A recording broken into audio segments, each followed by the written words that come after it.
Así bien, respecto al día de hoy, vamos a avanzar en comunicación el tema de el texto expositivo con estructura de premisa-conclusión que observas en tu libro, en la página 42-43. Aquí, por ejemplo, observamos que hay un texto de la globalización, un cuestionario de 5 preguntas y que te ayudarán a reforzar este tema. Textos expositivos de estructura, premisa, conclusión. Tenemos que repasar, obviamente, este tema porque ¿qué comprendemos por textos expositivos?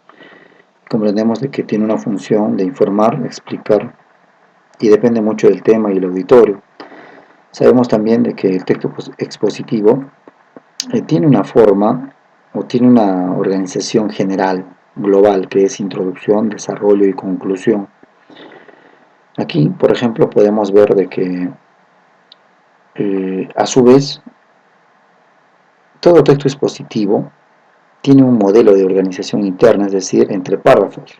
Por ejemplo, de manera interna se puede poner un modelo de comparación y contraste, enumeración descriptiva, causa y efecto, secuencia temporal, ejemplificación, problema-solución y este que nos llama la atención el día de hoy, un texto expositivo de modelo interno de premisa-conclusión, donde la premisa es el enunciado que va a conllevar a que salga una sentencia o una conclusión final. Por ejemplo, las importaciones desde Ecuador están bloqueadas, por lo tanto, la conclusión habrá pocos mangos. Aquí en medio hay una ley de paso, en el cual podemos inferir que en Colombia los mangos que se producen no alcanzan para el consumo, toca importarlos desde el Ecuador. Entonces, como vemos, un párrafo representa una premisa, es decir, una afirmación que nos va a llevar a concluir algo. Ahora, ¿hay pasos para leer un texto expositivo? Claro que sí. El primero es leer comprensivamente.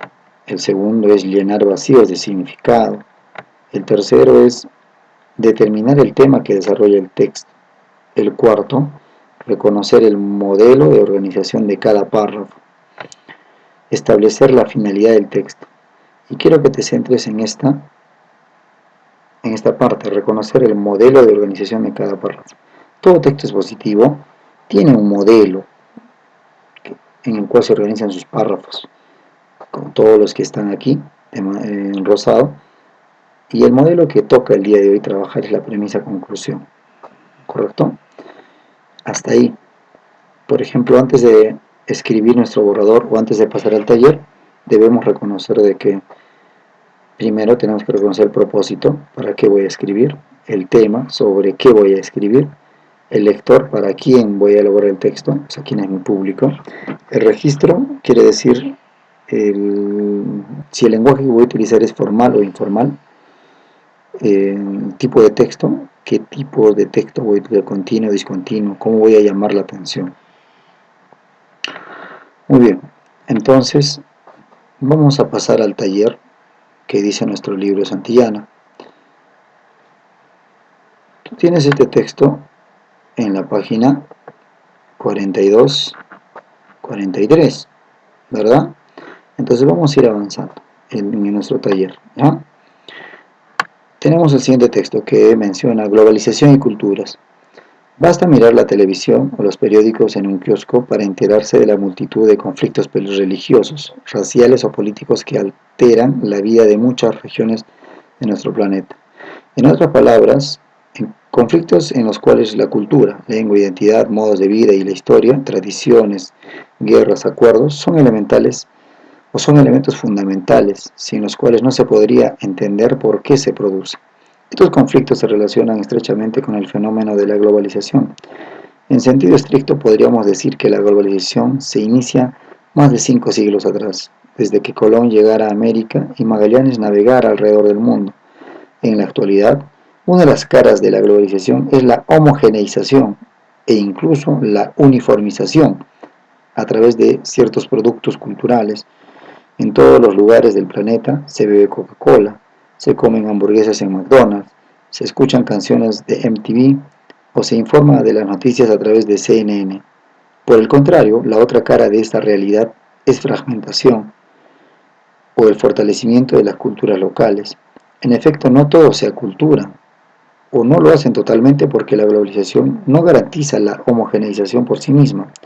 Más bien, mientras se intensifican los contactos entre comunidades con culturas diferentes, se intensifica también la voluntad de estas comunidades de reafirmar su identidad y cultura, lengua, tradición, formas de vida, etc.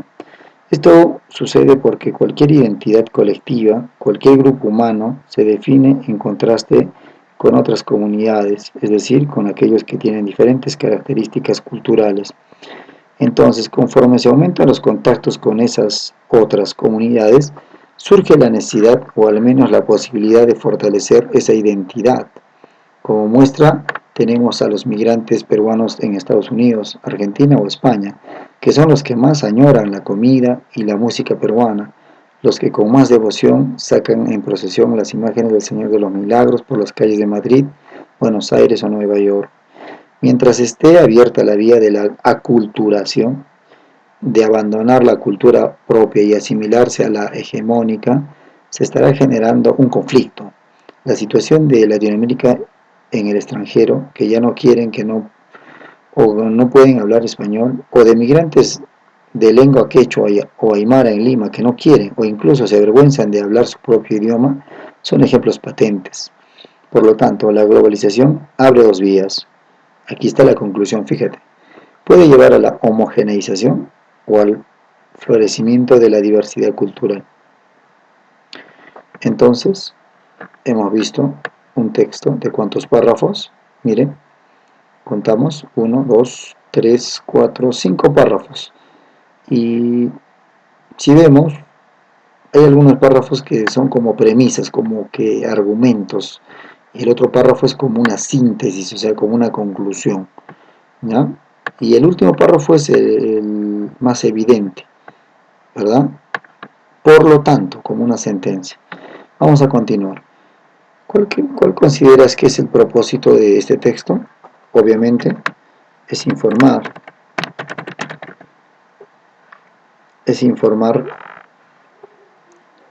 sobre los, los efectos que trae la globalización, ¿correcto? ¿Cuál sería la idea principal de las premisas que propone el autor del texto? Hay dos, ¿no?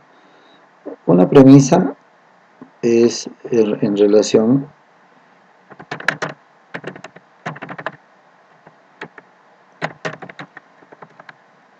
está relacionada ¿a qué? A la aculturación, ¿correcto? En este caso, al olvido de lo local por lo dominante o por el que predomina. Otra premisa, por ejemplo, está relacionada al conflicto, ¿no? Al contacto entre culturas y al conflicto de las mismas, ¿correcto? Ahora dice, ¿la conclusión que planteó el autor se relaciona con las premisas? Sí, ya que al final solo reafirma lo que menciona anteriormente. Ahora, ¿el texto que leíste presenta una estructura de premisa-conclusión? Sí. ¿Qué párrafos? ¿Qué párrafos? Los párrafos impares parecen presentar las premisas.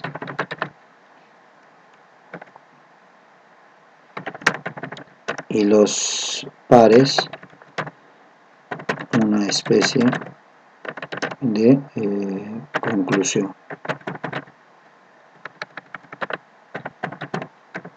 Muy bien, entonces hasta aquí hemos completado nuestro taller. Ahora, te pide que elijas. Aquí te pide, dice, vas a escribir un texto expositivo con esta estructura. Para ello elige un tema. Tener hábitos de estudio, alimentar saludablemente, hacer deporte. Yo voy a elegir hacer deporte. Usted puede elegir cualquiera. ¿Para qué voy a escribir el texto?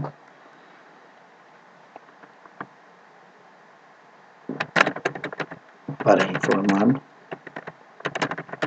de los aspectos positivos que trae, que conlleva hacer deporte. ¿Está bien? Vamos a ver. Continuamos. ¿En qué fuente buscar información? Aquí en revistas especializadas, en la web. De repente, podría ser de repente en fascículos deportivos, ¿no?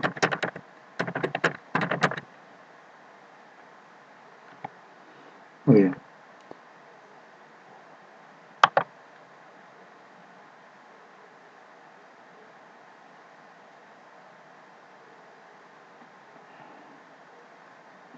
¿Quiénes leerán mi texto?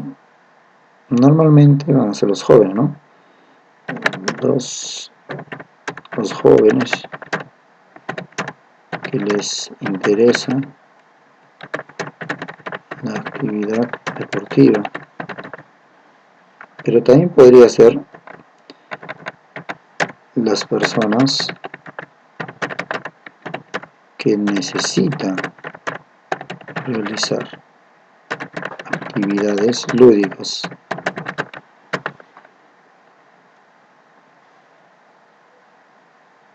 A ver, ¿con qué lenguaje escribiré? Al ser expositivo, el lenguaje es el formal.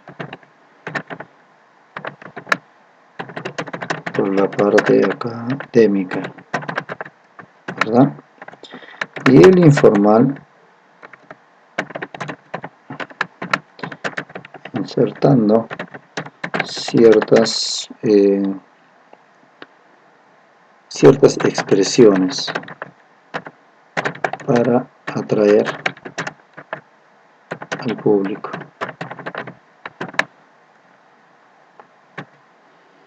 ¿Qué recurso utilizaré? Lo principal, ¿no? Los recursos cohesivos, los recursos retóricos,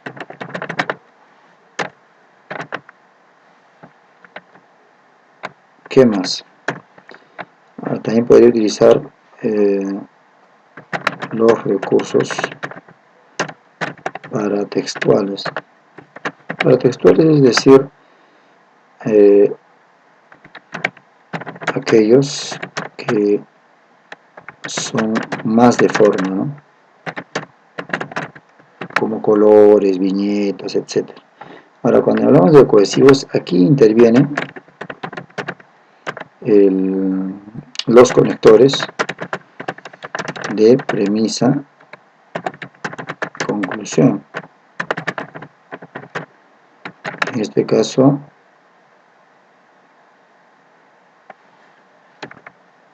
como aparece en el texto. ¿Correcto? Entonces, de esta manera vamos a ir avanzando con nuestro texto. Aquí nos pide organizar nuestras ideas. El tema es la actividad deportiva o los aspectos positivos. Aquí la premisa 1 podría ser que hay mucho sedentarismo en la población actual. Como consecuencia va a traer problemas de salud. ¿verdad? ¿Qué más? Otra premisa podría ser de repente una premisa de recuperar el tiempo de ocio sano. Una conclusión podría ser manejo óptimo del tiempo.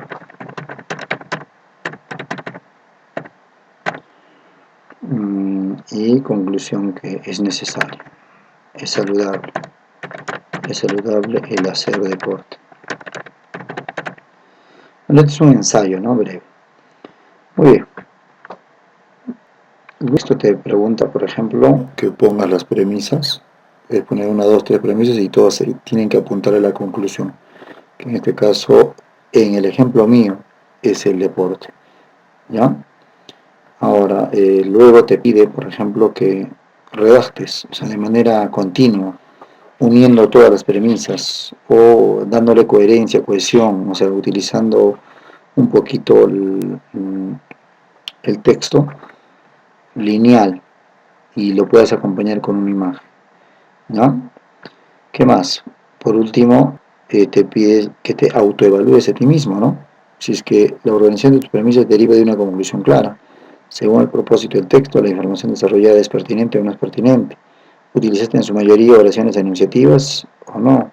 ¿Empleaste los conectores adecuados de premisa y la conclusión? ¿Aplicaste en tu escrito las reglas de acentuación y ortografía? O sea, que revises tu texto, ¿ya? Muy bien. Entonces, hasta aquí hemos llegado, estimado estudiante, respecto a la escritura.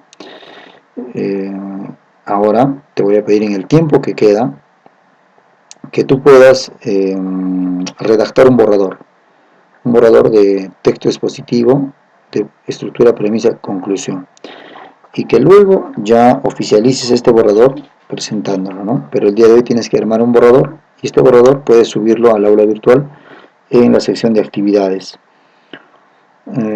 Suerte respecto a todo esto. Ahora, antes de que termine esta segunda parte, quiero mostrártelo porque me gustaría que para la otra semana vayas leyendo respecto a la literatura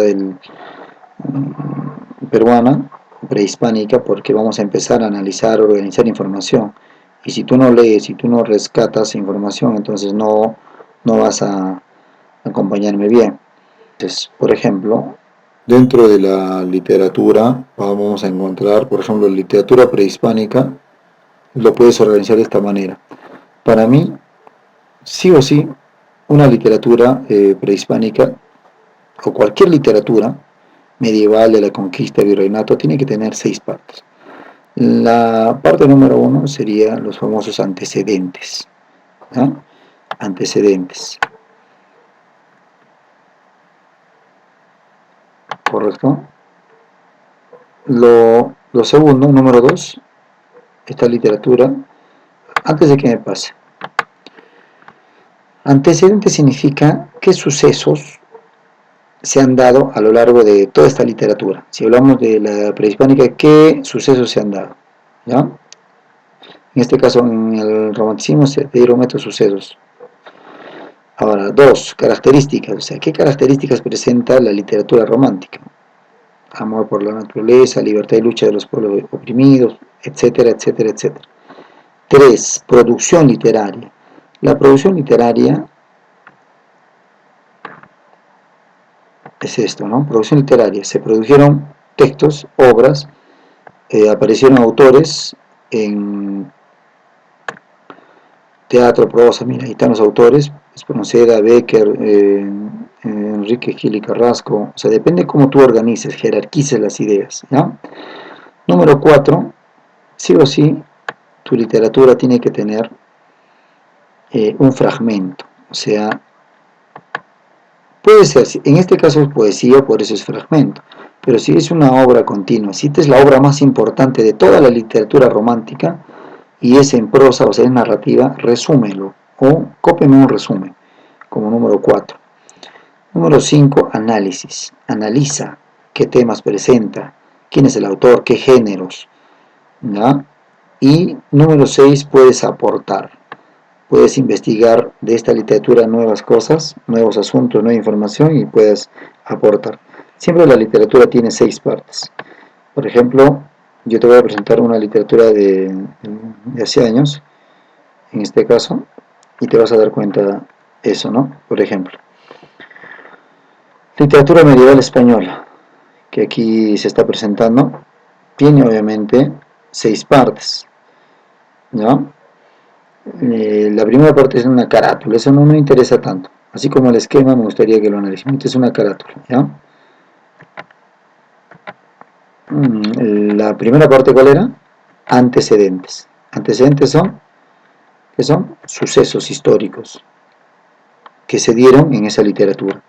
Número 2, características. Todo lo que está en amarillito son características. O sea, ¿qué características adopta esa literatura?